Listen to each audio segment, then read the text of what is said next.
اعوذ باللہ السمیع العلیم من الشیطان اللعین الرجیم بسم اللہ الرحمن الرحیم قل ان کنتم تحبون اللہ فاتبعونی یحببکم اللہ صدق اللہ مولانا العظیم وصدق رسولہ النبی الکریم۔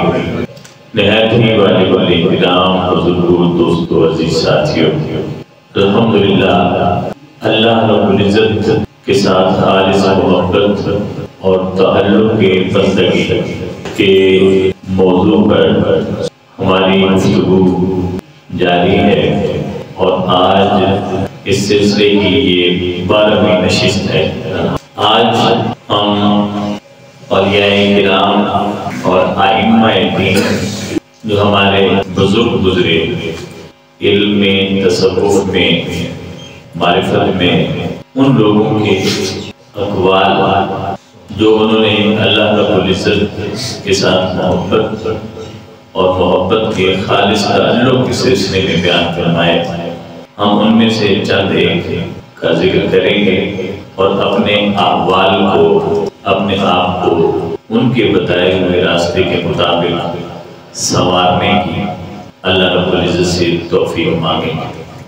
حضرت محمد بن علیان رحمت اللہ علیہ یہ فرماتے ہیں، من سکن الی غیر اللہ تعالی احملہ تعالی وترکہ، ومن سکن الی اللہ تعالی قطع علیہ طریق السکون الی شیء سواہ۔ ہر شخص کی یہ خواہش ہوتی ہے کہ اسے سکون نصیب ہو، تسکین نصیب ہو، راحت نصیب ہو، اور ہر شخص اپنی اپنی طبیعت، اپنے نفس کی خواہش، اپنی روح کی طلب، اپنے باطن کی چاہت، اپنے دل کی چاہت اور طلب، اس اعتبار سے وہ سکون تلاش کرتا ہے، وہ چین اور سکون اور سکھ اور راحت کی تلاش میں رہتا ہے۔ انسان کی فطرت میں شامل ہے، وہ کہتا ہے اسے سکون نصیب ہو۔ تو حضرت محمد بن علیان فرماتے ہیں کہ من سکن الی غیر اللہ تعالی، سکون حاصل کرنے کے دو بنیادی پوائنٹ ہیں۔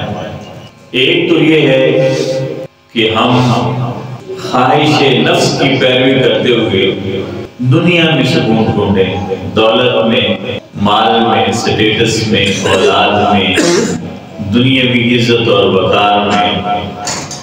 ایک سکون اس طرح ڈھونڈا جا سکتا ہے، اور ایک سکون یہ ہے کہ سب کچھ چھوڑ کر اللہ رب العزت کی یاد، اس کے ذکر میں، اس کی محبت میں، اس کی رضا کی خاطر ایک تسکین تلاش کرنا۔ تو سکون دو ہی طرف سے مل سکتا ہے، یا اللہ کی طرف سے اور یا اللہ کے علاوہ کسی اور طرف سے۔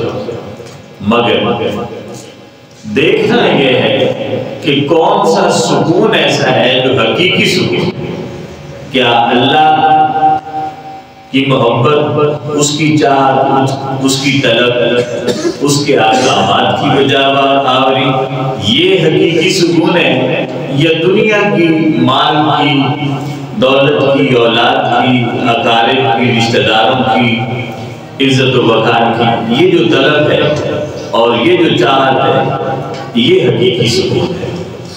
تو دوستان عزیز، حقیقی سکون صرف اور صرف اللہ کی ذات میں اور اس کے ساتھ تعلق جوڑنے میں، اس کے علاوہ کہیں تسکین اور سکون جو حقیقی ہے وہ میسر نہیں آ سکتا۔ ہم کیونکہ نفس کے قیدی ہیں، شیطان کی قیدی ہیں، ہمیں تسکین ان سے ملتی ہے۔ اب کل جیسے دن تھا بالفرض، تو جو سیاست مزاج لوگ ہیں اور جنہیں کچھ بھی سیاستدان نے کبھی بھی دیا نہیں ہے، مگر ان کا تسکین، ان کا سکون کسے، کہ ان کا جو نمائندہ ہے وہ جیت جائے، اسی کے لیے بارے بارے پھرتے رہے، اسی کے لیے ووٹ تلاش کرتے رہے، اسی کے لیے دعا خیریں ہوتی رہی، سب کچھ ہوتا رہتا۔ اب جب وہ نمائندہ آ جائے گا جیت کر، تو پھر آئندہ جتنا عرصہ بھی ہوگا اسی کے پیچھے پیچھے پھرتے رہیں گے، وہ بات بھی نہیں سنے گا. لیکن 5 سال کے بعد، 4 سال کے بعد، 3 سال کے بعد پھر جب وہ ووٹ مانگنے آئے گا، ہمارے کسی مرے ہوئے کا جنازہ پڑھنے کے لیے آئے گا، ہمارے بیٹے کی شادی پر آئے گا، تو ہم اتنا خوش ہوں گے کہ خوشی سے بھولے ہی نہیں سنائیں گے، تسکین ملے گی. بات لوگوں کو بتائیں گے، سیلفیاں لیں گے، میڈیا پر چڑھائیں گے، اخبارات میں دیں گے، فلاں صاحب آئے ہیں میرے بیٹے کی شادی پر، یہ دیکھو جی اس کے ساتھ دلہا کے ساتھ اس کی کرسی پر ساتھ بیٹھے ہیں، فوٹو بنوا رہے ہیں. یہ ہمارا تسکین ہے، ہم اس میں تسکین تلاش کریں. مگر یہ سکون ہمیں اگلے ہی لمحے بے سکونی کی طرف لے جاتا ہے. ایک سکون جو دائمی اور ابدی سکون ہے وہ اللہ کے ساتھ تعلق ہے، اور وہ جس حال میں بھی رکھے، اللہ کی ذات جس حال میں بھی بندے کو رکھے، اگر اس کے دل کا تعلق رب سے جڑ گیا ہے تو اسے اس سے غرض ہی نہیں ہوتی کہ وہ اسے خوش رکھتا ہے یا غمگین کرتا ہے، اسے دکھ دیتا ہے کہ سکھ دیتا ہے. جس طرح خواجہ فرید نے کہا تھا نا کہ جے سونا میرے دکھ وچ راضی تے میں سکھ نوں چلے پاؤں. تو جب تعلق اس محبوب سے ہو جاتا ہے تو پھر دکھ سکھ کی بندے کو حیثیت ہی نہیں رہتی، اس کے نزدیک اس کی وقت ہی نہیں رہتی، اس کا خیال ہی نہیں رہتا. محبوب جس بھی حال میں رکھے، ہمیں وہ کبھی دکھ لگے گا کبھی سکھ لگے گا، مگر جس کو اس نے اس حال میں رکھا ہے اسے ہمیشہ وہ سکھ ہی لگے گا، دکھ نہیں لگے گا.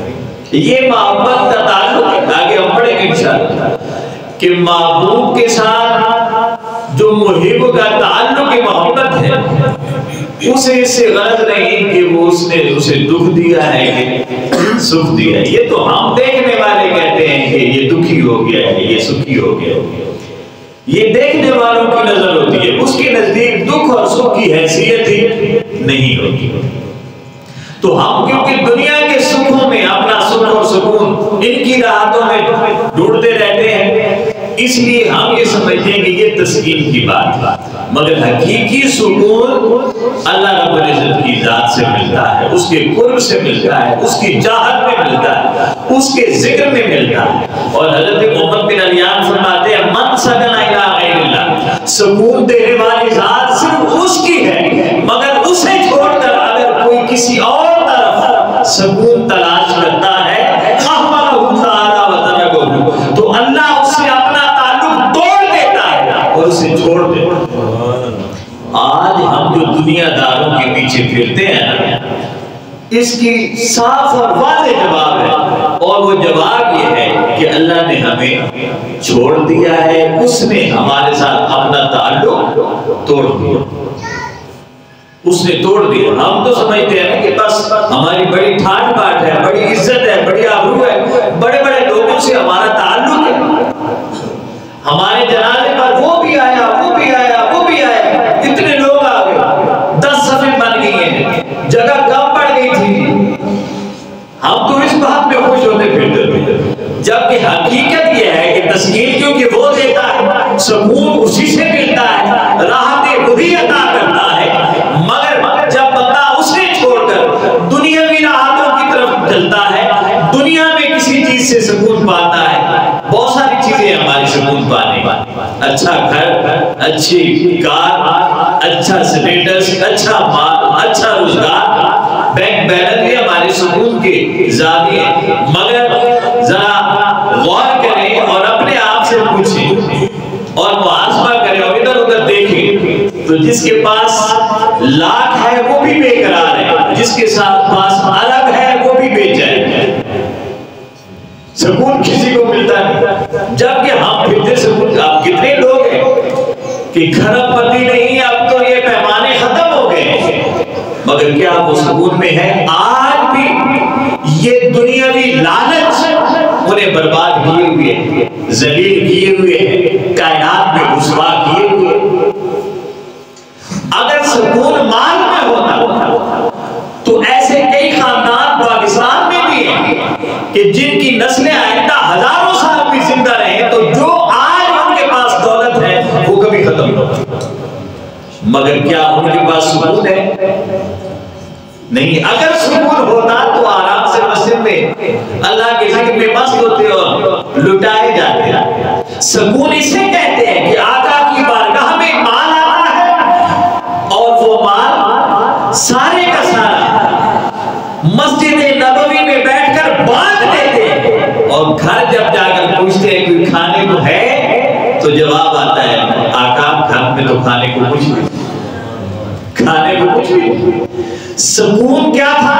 رب کی یاد ہی سکون دیتی ہے۔ مال میں سکون ہوتا تو آقا پہلے گھر میں کچھ رکھتے پھر بانٹتے، کم از کم اتنا ضرور رکھتے کہ رات کو ایک وقت کی روٹی کھا لی جاتی، مگر آقا نے بتا دیا کہ سکون اس رزق میں نہیں ہے، سکون رزق محبت الہی،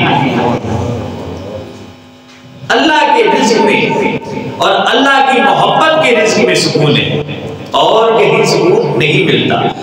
آقا کائنات کے مالک، کائنات کے تاجدار، جسے جو مانگے وہ عطا کر دے،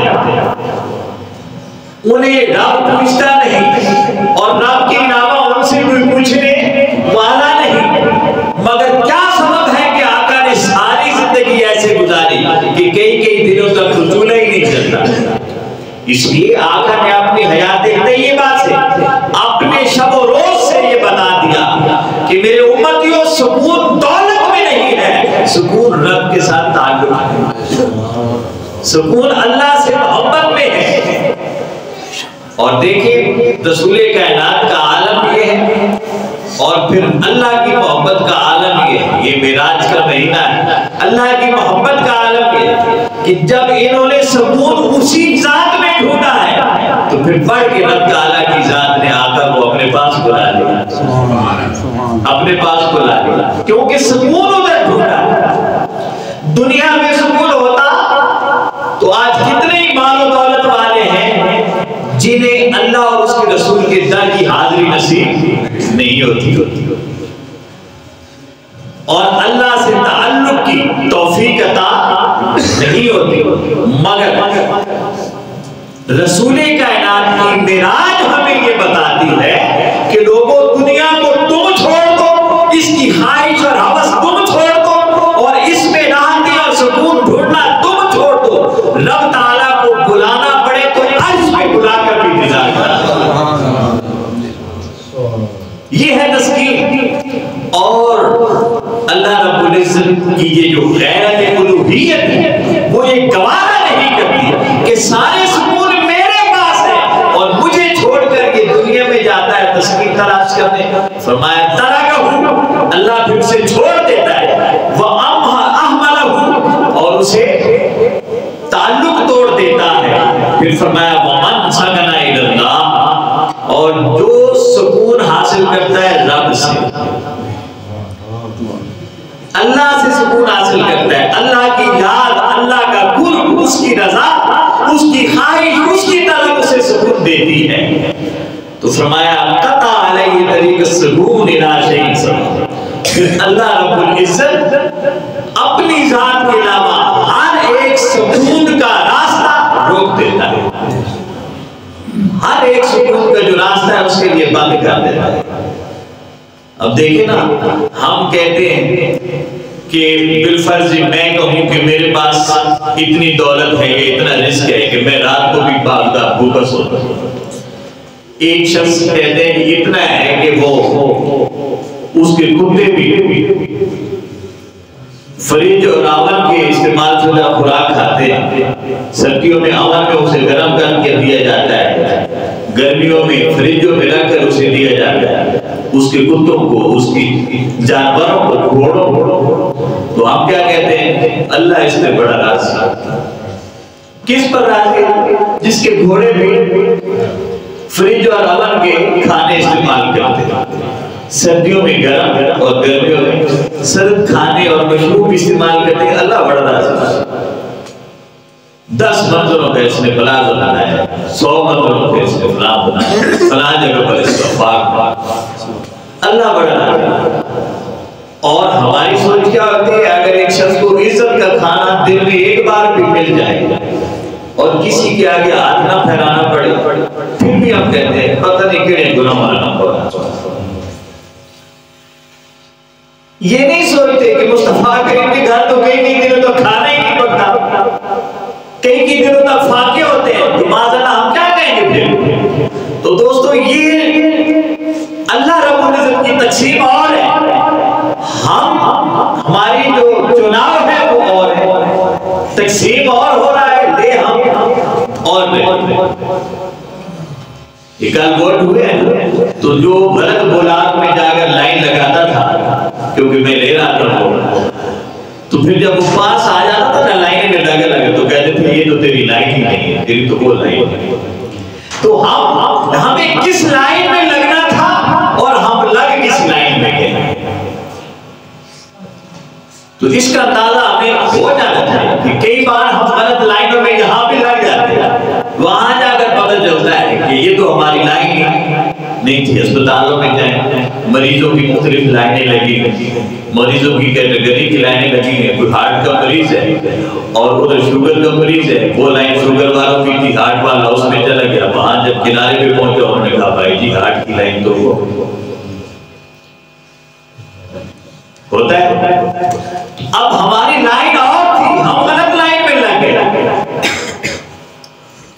اور جو لائن بتانے والے تھے پہلے پوچھ لیا جائے تو بندہ اپنی لائن میں جاتا ہے، 2-4-10 کے بعد بھی لا کر وہ منزل تک پہنچ جاتا ہے۔ تو پوچھنے والے ہیں، بتانے والے لوگ موجود ہیں مگر پوچھنے والے موجود نہیں ہیں۔ ہم خود جسے کہتے ہیں آپ تو ہارے ہو گئے، ہم نے وہ لائن چھوڑ دی جو ہمیں تسلیم دے دی۔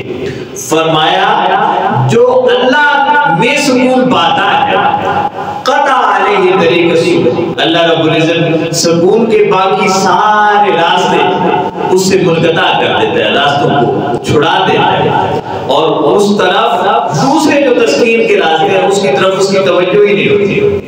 اب توجہ کی بات میں یہ بار بار کہہ رہا ہوں کہ آقا کریم کی ذات والا اگر آقا کی توجہ ہوتی دوسرے راستوں کی طرف، دوسرے راستوں کی طرف، تو کیا آقا کے پاس کچھ بھی نہ ہوتا؟ کیا آقا فاقے سے رات گزارتے؟ کیا آقا بھوکے رات گزارتے، پیاسے رات گزارتے؟ لیکن آقا نے بتا دیا کہ یہ راستے سکون کے راستے نہیں، تسکین کے راستے نہیں، راحت کے راستے نہیں۔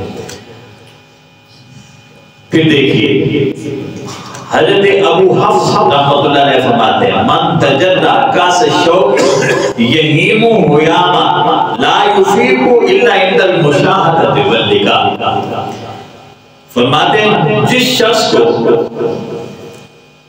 جام عشق الہی مل جاتا ہے، اللہ کی محبت کا پیالہ جو پی لیتا ہے، یہیم و حیاما،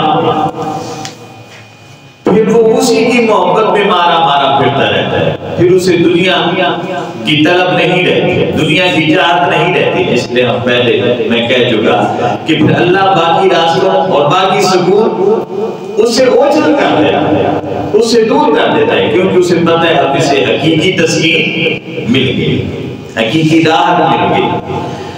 لا یفیق الا عند المشاہدہ واللقاء، اور اسے افاقہ بھی تب ملتا ہے جب وہ اس کا دیدار کرتا ہے اور اس کی چاہت کرتا ہے، اس سے ملاقات کرتا ہے، تو اسے افاقہ ملتا ہے، اسے راحت ملتی ہے، اسے سکون ملتا ہے۔ پھر اسی طرح حضرت احمد بن عاصم انطاکی، اب یہ میں ایک جملہ یہ ہے جو کہتا جا رہا ہوں، اور یہ زندگی کا یوں سمجھے کہ ہمارا سلیبس ہے، اور یہ کرام نے ہمیں ایک سلیبس دیا ہے۔ میں بار بار کہتا ہوں کہ ہم اولیاء سے اور اللہ کے ولیوں سے کچھ اور مانگتے ہیں، ان کا سلیبس کچھ اور۔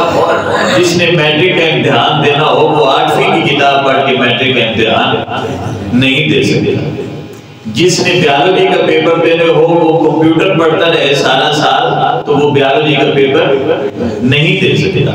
جس چیز کا پیپر ہو اسی کی تیاری کرنی پڑتی ہے، اور یہ جو اولیاء ہیں یہ ہمارے پیپر سینٹر ہے، یہ پیپر سیٹ کر کے دیتے ہیں کہ بندے تجھے کیسے زندگی گزارنی ہے تاکہ تو اللہ کے پاس جائے تو تو 100/100 نمبر لے سکے، 100% نمبر لے سکے۔ وہ فرماتے ہیں آمد بن عاصم من کان باللہ عارف کان لہ اخوف، کہ جو اللہ کو جتنا جانتا جاتا ہے، اللہ کو جتنا جانتا جاتا ہے۔ اب ہماری زندگی سے الٹ ہے، دیکھنا فرماتے ہیں جو اللہ کو جتنا جانتا جاتا ہے، جتنا اسے اللہ کا عرفان ہوتا جاتا ہے، جتنا وہ اللہ کو پہچانتا چلا جاتا ہے، کان لہ اخوف، اتنا وہ اللہ سے ڈرتا چلا جاتا ہے۔ تو ہم کیا ہیں، کسی عام ان پڑھ آدمی سے کوئی بات کر دی جائے تو وہ کہتا ہے لا حول ولا قوت، بھائی اللہ بڑا ڈاکہ، بھائی اللہ کو ڈرنا چاہیے۔ لیکن ہم جیسے کوئی جو نمازی 5 سال نمازیں پڑھ بیٹھتے ہیں اور روزے رکھ بیٹھتے ہیں، کوئی تلاوت کر بیٹھتے ہیں اور کچھ نہیں تھی نا، ان کے منہ سے فوراً اور کچھ نہیں تھی نا، اللہ ہی بھی نہیں کرے۔ تو کیا مطلب ہے، ہم تو بڑے عالم بنے ہیں، اللہ کے قریب ہے نا، بظاہر نمازیں پڑھ لی، روزے رکھ لی، عبادت کر لی، تلاوت کر لی، اللہ کے قریب ہو گئے، مگر اتنے بے خوف ہوتے جا رہے ہیں۔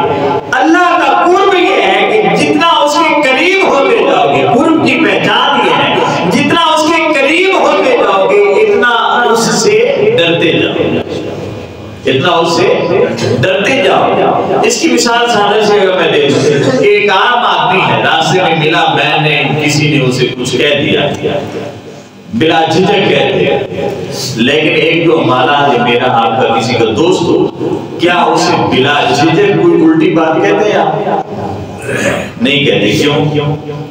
اس ڈر سے کہ وہ ناراض نہ ہو، اس ڈر سے کہ وہ ناراض نہ ہو جائے۔ کوئی تھرڈ پرسن ہے جس سے آپ کا تعلق ہی نہیں، اسے ہم منہ پر جواب دے دیں، کوئی گالی دے دیں، اسے بدتمیزی کر دی جائے، اس کو کوئی اس کی مزاج کے خلاف کوئی بات کر دی جائے تو آپ فوراً کہہ دیں گے، کیونکہ آپ کو پتہ ہے آج ملنا بات اس کے ملنا اس سے ساتھ تو ہمارا تعلق ہی نہیں ہے۔ تو جس سے تعلق ہوتا ہے بندہ اس سے ڈرتا ہے۔ تو اللہ کے جتنا قریب ہوتا جائے گا، اللہ کو جتنا پہچانتا جائے گا، ظاہر تعلق بڑھتا جائے گا، اور جتنا تعلق بڑھتا جائے گا اتنا خوف اور ڈر بھی بڑھتا چلا جائے گا، اتنا ڈر بڑھتا چلا جائے گا۔ تو دوستان جی وقار، یہ جو اللہ رب العزت کی ذات کے ساتھ تعلق ہے، اس تعلق میں ایک چیز جس کا میں پہلے ذکر کر چکا کہ ہم رزق کو سمجھتے ہیں اللہ بڑا رازق، فاتح آ جائے تو پتہ نہیں کون سے گناہ نے پکڑ لیا ہے اور کس گناہ کی وجہ سے پکڑے گئے۔ حضرت یحییٰ بن معاذ رحمۃ اللہ علیہ فرماتے ہیں حقیقت المحبت ما لا ينقص بالجفا، محبت ایک ایسا جذبہ ہے کہ محبوب جفا بھی کرے نا تو وہ جذبہ کم نہیں ہوتا۔ ایک تو ہے نا محبوب نے عطا نہیں کیا، اور ایک ہے عطا بھی نہیں کیا اور اوپر سے جفا بھی کی، تو محبت ایک ایسا جذبہ ہے جو کبھی کم نہیں ہوتا، جفا پر بھی کم نہیں ہوتا، جفا پر بھی۔ جس سے وہ ایک شعر مجھے یاد آ رہا ہے کہ جفا جو عشق میں ہوتی ہے وہ جفا ہی ہے، یہ اس قول کا ترجمہ آپ سمجھیں، جفا جو عشق میں ہوتی ہے وہ جفا ہی نہیں، ستم نہ ہو تو محبت کا کچھ مزہ آئے گا، ستم نہ ہو تو محبت کا کچھ مزہ ہی نہیں۔ دیکھیں جو جفا ہے، اور اب دیکھیں کہ یہ لوگ جنہیں اللہ سے محبت ہو جاتی ہے، اللہ سے محبت ہو جاتی ہے، تو امام بشیری فرماتے ہیں کہ میں عتبہ غلام ساری رات صبح تک یہ الفاظ کہتا رہا، ان کا غلام تھا وہ کہتا ہے ساری رات میں نے سن لیا، وہ کہتا تھا بعد رہنا پوری رات گزر گئی، یقول الی الصباح، صبح تک کہتا رہا ان تعذبنی فإن لک محب وإن ترحمنی فأنا لک محب، کہ محبوب تجھ سے محبت جو ہو گئی ہے تو مجھ پر عذاب دے تب بھی مجھے تجھ سے محبت ہے، اور تو مجھ پر رحم کر دے تب بھی مجھے تجھ سے محبت ہو گئی ہے۔ تو محبت عذاب اور رحم کے پیمانے اس کے پاس نہیں ہوتے، وہ محبت ہوتی ہے، اسے ان پیمانوں سے غرض بھی نہیں ہوتی۔ اور پھر حضرت رفیع فرماتے ہیں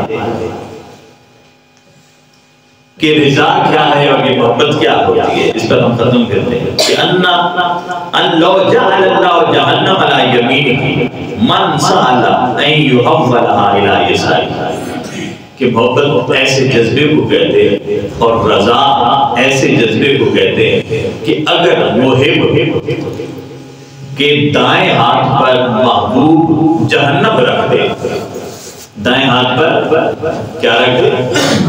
جہنم رکھ دے، تو محبت ایک ایسا جذبہ ہے کہ محب اسے یہ نہیں کہے گا کہ اس ہاتھ سے اٹھا لے اس ہاتھ پر رکھ دے، وہ کہے گا پڑی۔ یہ محبت اور رضا کا تقاضا اور محبت کے جذبے کی صداقتوں کا تقاضا کہ محبوب جس بھی حال میں رکھے، پھر محب اس سے اس حال کے بدلنے کا تقاضا نہیں کرتا، بدلنے کا تقاضا نہیں کرتا۔ دوستان جی وقت دو بزرگ چلے، ایک مرشد تھا اور ایک مرید تھی۔ چلے نا تو راستے میں دو آدمی لیٹے ہوئے تھے، ایک دونوں کے جسم پر انگارے پڑے تھے، ایک کا جسم پگھل گیا تھا اور ایک کے کپڑے بھی سلامت تھے، انگار آگ تھی نہ، تو ایک کے کپڑے بھی سلامت تھے اور ایک کا جسم بھی پگھل گیا تھا جہاں انگارے پڑے تھے۔ وہ مرشد اپنے مرید سے پوچھنے لگا کہ بیٹے بتاؤ ان دونوں میں کامل کون ہے،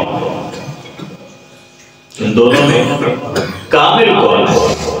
تو جس طرح ہماری عادت ہوتی ہے یا ہماری فکر اور سوچ ہوتی ہے، وہ شاگرد وہ مرید کہنے لگا کہ حضرت وہ شخص کامل ہے جس کے کپڑے بھی محفوظ ہیں، یہ شخص کامل یہ جواب ہونا چاہیے کہ یہ بہت بڑا پہنچا ہوا ہے کہ انگارے اس کے جسم پر پڑے اور اس کے کپڑوں کو بھی پرواہ نہیں ہے، جبکہ دوسرا آدمی اس کا جسم بھی پگھل گیا۔ تو مرشد نے جب کہا کہ بیٹے ایسا نہیں، یہ کامل نہیں ہے، کامل وہ ہے جس کا جسم بھی انگاروں سے پگھل گیا ہے، کپڑے تو کپڑے رہے، جسم بھی پگھل گیا ہے۔ اس نے حیران ہو کر یہ کیسے کہتے؟ تو مرشد کہنے لگے کہ یہ شخص جس کا جسم بھی پگھل گیا ہے، یہ کامل اس طرح ہے کہ اس کی کامل توجہ اپنے رب کی ذات کی طرف ہے، اپنے جسم کی طرف بھی نہیں۔ ساری کی ساری توجہ کدھر ہے؟ اللہ کے ساتھ اس کی طرف ہے، اپنے جسم پر اس کا دھیان نہیں ہے۔ اور جسے تو کامل سمجھ رہا ہے کہ اس کے تو کپڑے بھی محفوظ ہیں، اس کی توجہ رب کی طرف بھی ہے اور اپنے جسم کی طرف بھی ہے۔ اور تصوف کی راہ میں، طریقت کی راہ میں، حقیقت کی راہ میں یہ کامل نہیں، کامل وہ ہے کہ جس کا تن من دھن چل جائے، اسے خبر بھی نہ ہو، اس کی توجہ اور دھیان بھی نہ ہو، اس کا دھیان کاملاً مکملاً اپنے رب کی ذات کی طرف۔ تو دوستان جو اگر ہم یہ سمجھتے ہیں کہ تھوڑی سی آفت بڑھ جائے تو ہم انہیں شکوے کرنے لگ جاتے ہیں، ہم اپنے اس حد تک، جن حد تک ہم ہیں ایمان کی، جس حد تک ہماری بھی توجہ کس کی طرف ہونی چاہیے؟ رب کی طرف۔ اور جس حال میں رکھے اگر ہم شکر کا کلمہ ادا کرتے رہے تو ہم کم از کم اس راہ کے ابتدائی مسافر بن سکتے ہیں، ابتدائی مسافر۔ اور اگر ہم مسافر اگر گھر سے نہ نکلے، سفر کا پہلا قدم نہ اٹھائے، کبھی آخری قدم تک اور منزل تک نہیں پہنچ سکتا۔